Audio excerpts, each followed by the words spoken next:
equals does your device need fixing? We offer a free diagnosis.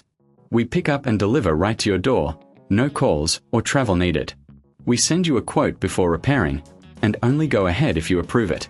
Easy, transparent, and professional. Link in description. Today, we are tackling a common issue with the Lenovo ThinkPad, a loose USB-C port. This can lead to connectivity problems, so let's get started on how to fix it.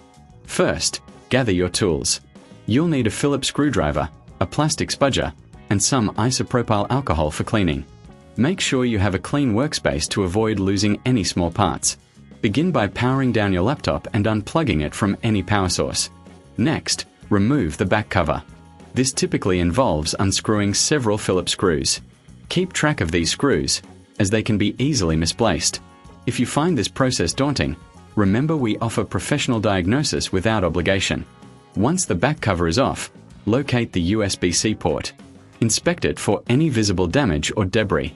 If you see dust or dirt, use the isopropyl alcohol and a lint-free cloth to clean the area gently.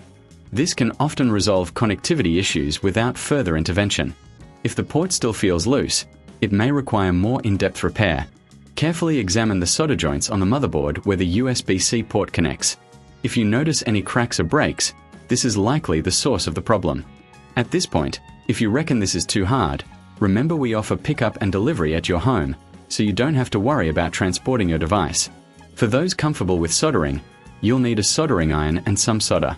Heat the soldering iron and carefully reflow the solder on the joints of the USB-C port. Be cautious not to apply too much heat, as this can damage the motherboard. If you're unsure about this step, consider our quote before repair service to get a professional opinion. After soldering, allow the area to cool down. Once cooled, reassemble your laptop by replacing the back cover and securing it with the screws you removed earlier. Finally, power on your ThinkPad and test the USB-C port with a compatible device. If everything is working correctly, congratulations! You've successfully repaired your USB-C port. If you're still experiencing issues, don't hesitate to reach out for our services. We are here to help with no calls, no travel, making it easier for you to get your device fixed. That's it for today's tutorial. Remember, regular maintenance can prevent these issues from arising in the future. Does your device need fixing? We offer a free diagnosis. We pick up and deliver right to your door, no calls or travel needed. We send you a quote before repairing, and only go ahead if you approve it. Easy, transparent, and professional. Link in description.